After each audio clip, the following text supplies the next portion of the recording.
He's been the #1 critic of US presidents for more than 50 years. So what does he think of President-elect Donald Trump? In this Upfront special, I'll ask Noam Chomsky.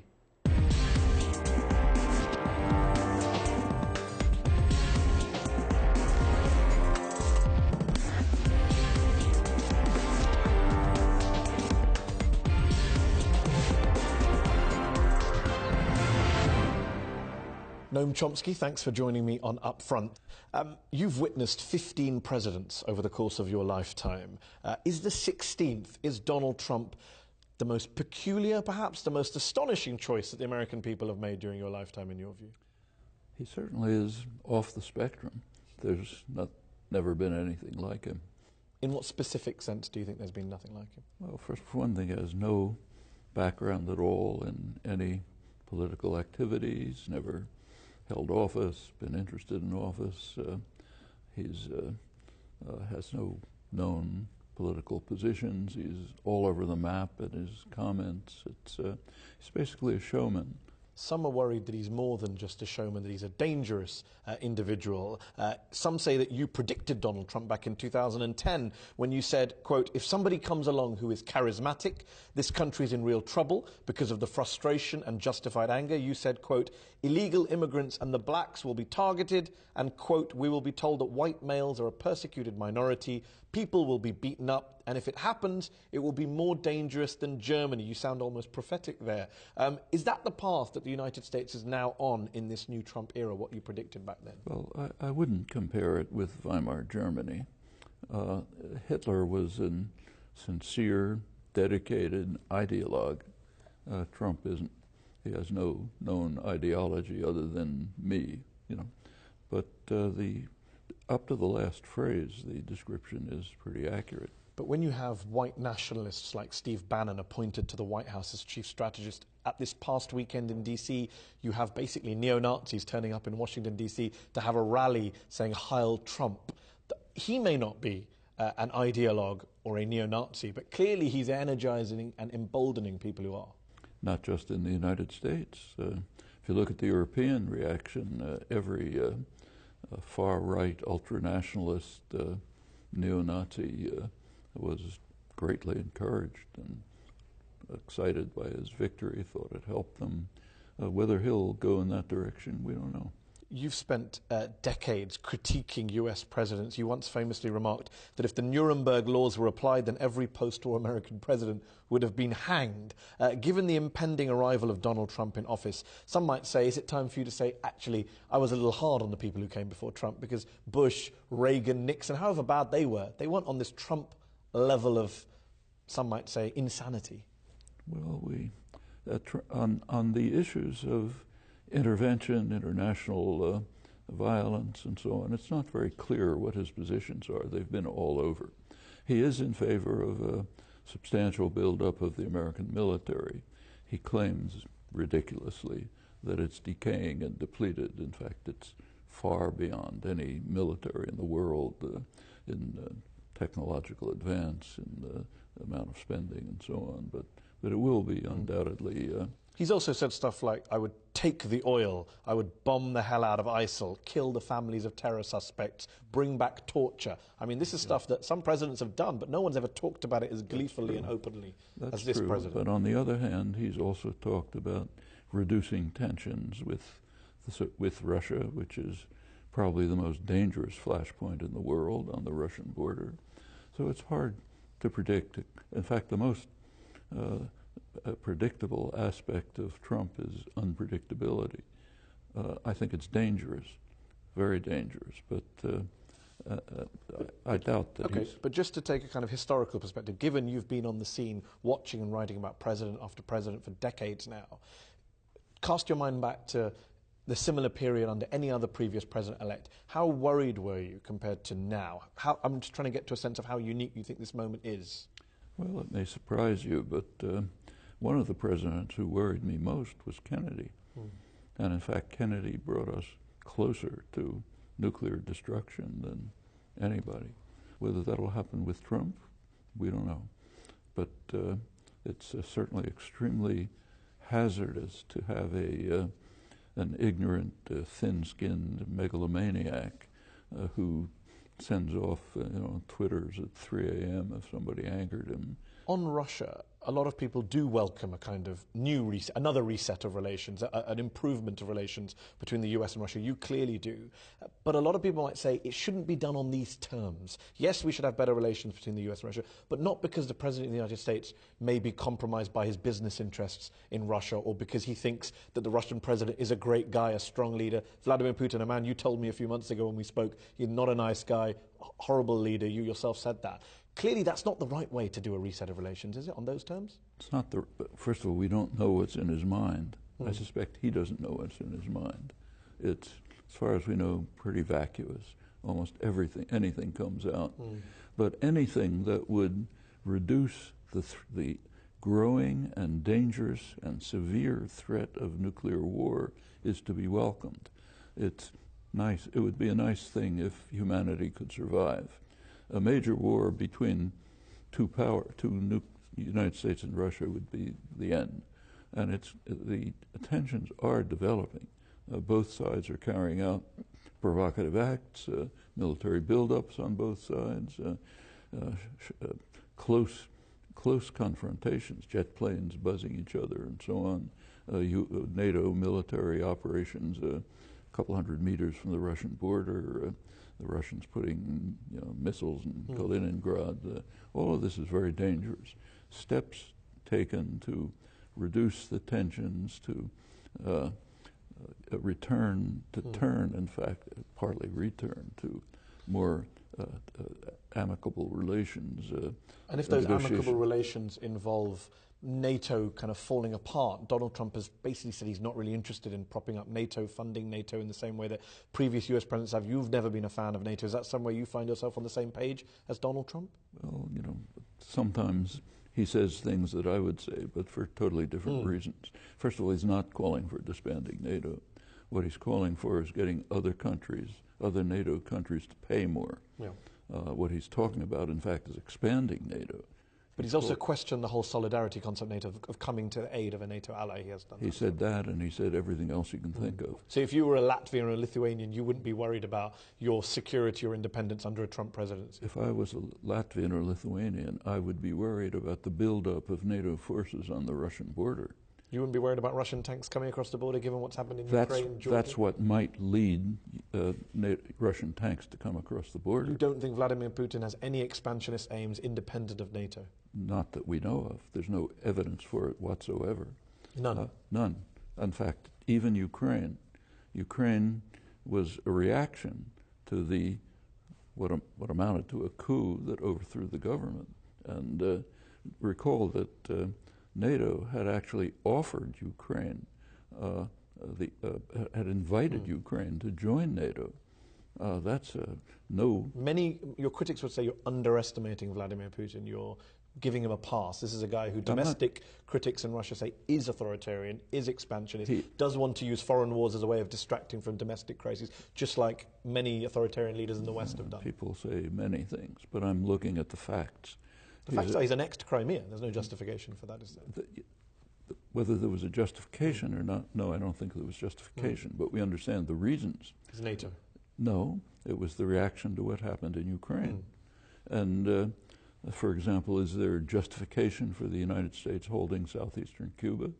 No, none whatsoever. But that doesn't mean the United States is going to immediately go to war to conquer the world. Okay. So you don't think anyone in those Baltic republics, for example, have nothing to fear from Donald Trump? They have a lot to fear from the buildup of tension at the Russian border. Okay. If there ever was a confrontation, they'd be wiped out. Okay. Do you believe, as the U.S. intelligence community and plenty of U.S. investigative journalists have pointed out, that Russia tried to undermine the U.S. election through hacking, through leaking, through deliberate disinformation? It's possible, but it's a kind of strange complaint in the United States. The U.S. has been interfering with and undermining elections all over the world for decades and is proud of it. So yes, maybe they're doing it too. Noam Chomsky, on the subject of the media. You've been a long-standing and famous critic of the US media, of the corporate-controlled media, of the way in which it, quote-unquote, manufactures consent for US capitalism, US imperialism. How responsible do you think the media was for Donald Trump's victory, for the Donald Trump phenomenon as a whole? They gave him enormous publicity, essentially for the reasons that the chair of CBS pointed out. It's great for our ratings. We get a lot of ads. But that's not the most serious thing by any means. The real treachery of the media in this election was to avoid issues totally. Take a look at the massive coverage, huge coverage, practically nothing like it, especially on November 8th. One thing was missing, issues. And in fact, on November 8th, it was pretty dramatic, because actually two events took place on November 8th. One was the American election. The other was the international conference at Marrakesh on survival of the world. And on November 8th, the World Meteorological Organization delivered a study with dire reports on the nature of the climate danger. That wasn't even reported. But that's typical all through the campaign. And on Trump specifically, and we'll come back to climate change, he's now been attacking the media since being elected. He threatened new libel laws. He hasn't held press conferences during the campaign. He incited his supporters against journalists who were at rallies. Their physical safety in some cases was endangered. Surely even you would stand with a flawed corporate media against a Trump administration that tried to bully or intimidate the press. Or any other intimidation, wherever in the world. Journalists should be protected. But that has nothing to do whatsoever with the failure of the media. Completely agree. Okay. Completely agree. And on the issue of free speech now, in terms of people are worried about the climate of intolerance, what's going to happen to dissent under a pretty authoritarian administration, how worried are you? Not very. I think there have been, actually I think it was worse in earlier years.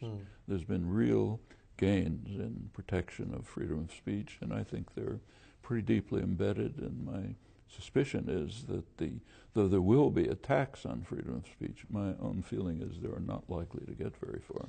And does the rise, there's been a lot of coverage of so-called fake news online, of fake stories that have gone viral. Does the rise of so-called fake news, of a post-truth climate people are talking about, especially online, especially on social media sites like Facebook, does that worry you as an educator, as a public intellectual? How do you combat that?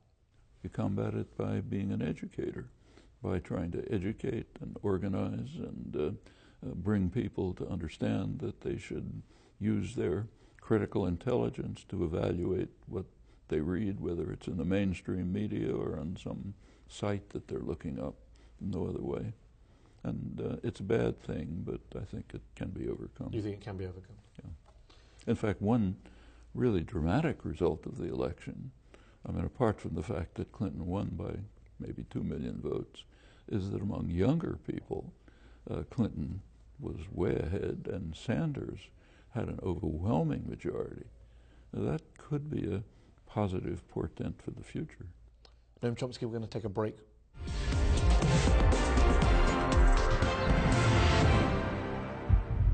So who are the people who put Donald Trump in the White House? Is this a revolt of the dispossessed, of the left behind, of globalization's losers? Is it a backlash against free trade? Some of the top voices on the US left seem to think so. But what if the economy isn't the main driver? What if it's racism and racial resentment that helped put Trump in the Oval Office? What if it's the white lash? Build that wall! Build that wall! USA! USA! Get out! That's economic anxiety?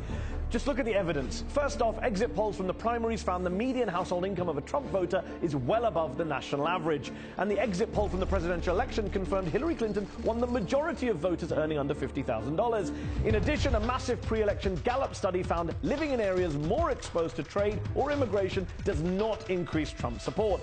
Second, people of color in the United States, especially black voters, are far worse off economically than their white counterparts. If it's all about income and jobs and trade, why did people of color vote overwhelmingly for Clinton, not Trump? Or does their economic anxiety not count?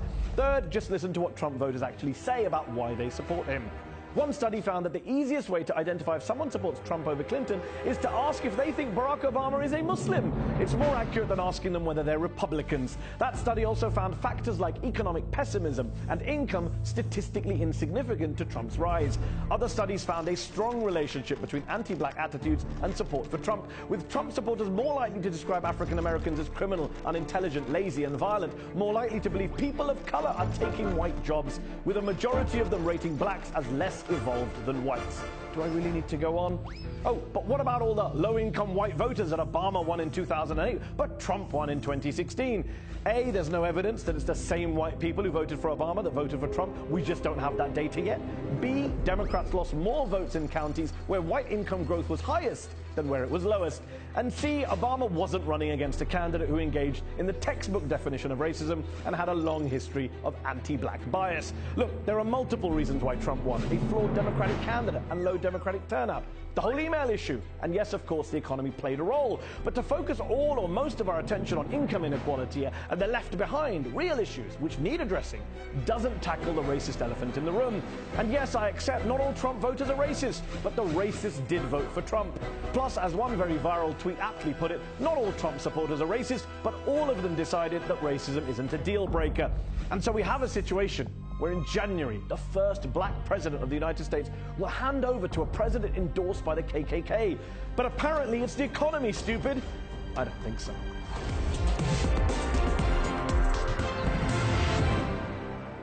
Noam Chomsky, what is your advice in terms of reforms, a US political system that looks broken to a lot of us outsiders? The second time in 16 years, a Republican has been elected to the White House despite winning fewer votes in the country than his Democratic rival. Would you get rid of the Electoral College? Would you abolish it, as many Americans want to see the abolition? Well, if I could snap my fingers, yes, but it's not going to happen.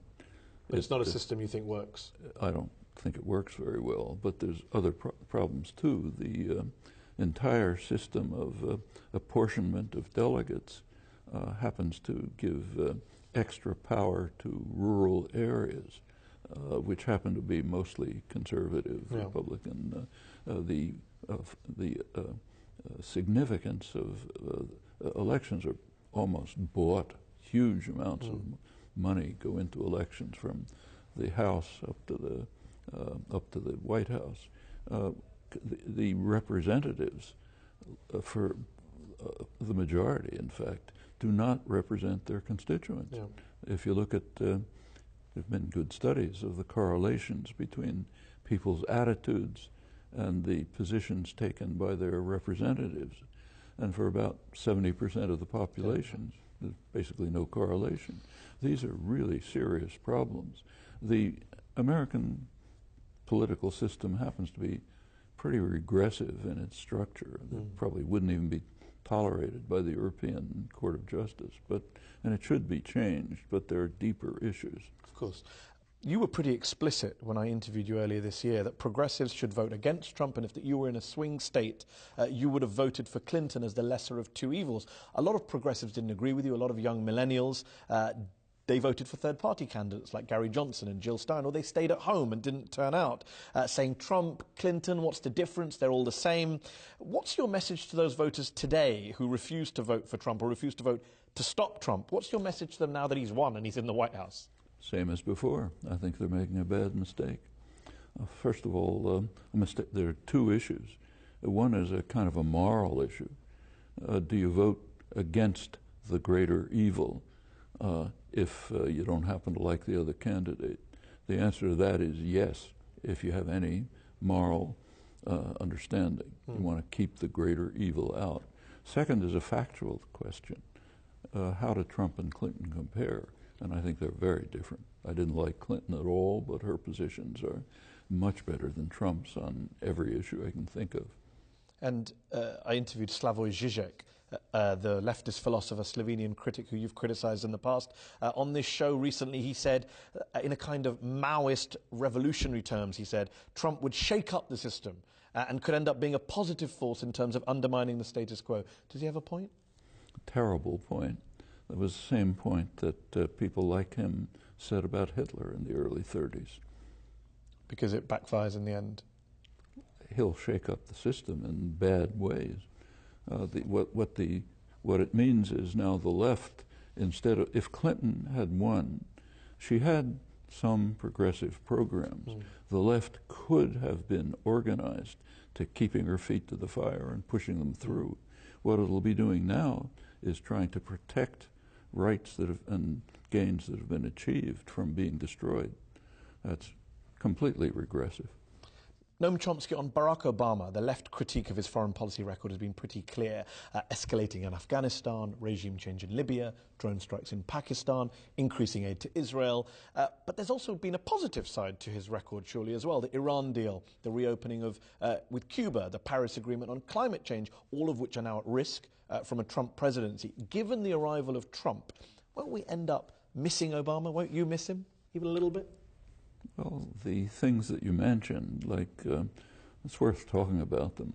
Obama did move towards normalization of relations with Cuba. The reason is not the one that was given. The reason was the United States was becoming so isolated on the hemisphere that it was on the verge of being literally kicked out of hemispheric meetings. So it was good to make those small steps, much too small. On the climate change issue, the Paris negotiations were a step forward, nowhere near enough, and that's in great danger now. The Iran deal, there's a lot to talk about, but it's better to have the deal than not. And if Trump withdraws from it, could be many things could happen. So regardless of his intentions, he did make small positive steps, as you say. There were. So surely when you look at Donald Trump in the White House, are you going to look back with some fondness on Barack Obama with some hindsight? Not fondness, but opposition to what Trump will be doing. There are also some very ugly aspects of Obama's policy. I pointed some of those out, of course. Well, like the global assassination campaign. That's a form of international terrorism we haven't seen before. Undoubtedly so. And on Israel, of course, the Obama administration has been accused of being anti-Israel. He's had a personal falling out with Benjamin Netanyahu. But when you look at the military aid, it's gone up. When you look at settlements, they've gone up. What is Obama's record on Israel going to be? Obama's record on Israel was pretty awful, and Trump's is worse, considerably worse. So far, at least, what he and his spokesman have said is that basically the settlements are not an obstacle to peace. They're legal. Go ahead. Israel's already reacting instantly. The Israeli right is overjoyed. They're considering a law that's in the Knesset right now that would legalize retrospectively settlements that even they had regarded are illegal, and looks like carte blanche for the settlement movement. He's also talked about, of course, many presidents talk about moving the capital to Jerusalem. This one might do it. Just before we finish, Noam Chomsky, on climate change, you've called the Republican Party the most dangerous organization in world history because of their climate denial. What do you say to those on the left who say, look, none of our political leaders or parties are up to the task of tackling climate change, taking it seriously? Clinton would have been no better on climate change than Trump. That's what Jill Stein, the Green Party presidential candidate, said on the show a few months ago. So who cares about the rhetoric? The fact is they're all as bad as each other on climate change. Which is pure nonsense. Clinton's programs are not good enough, but they're better than Obama's. So, for example, she called for having all U.S. households on renewable energy in 4 years. She supported the international agreements, Paris, and would have supported Marrakesh. The policies are not great, but there's been a considerable reduction. There are regulatory systems which have improved, reduced greenhouse gases. All of this is to the good. Furthermore, she provides a basis for moving on.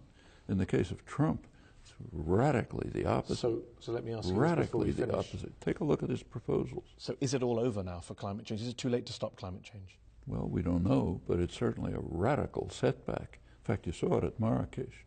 As soon as the election results were announced, the conference basically ended. No substantive results came out.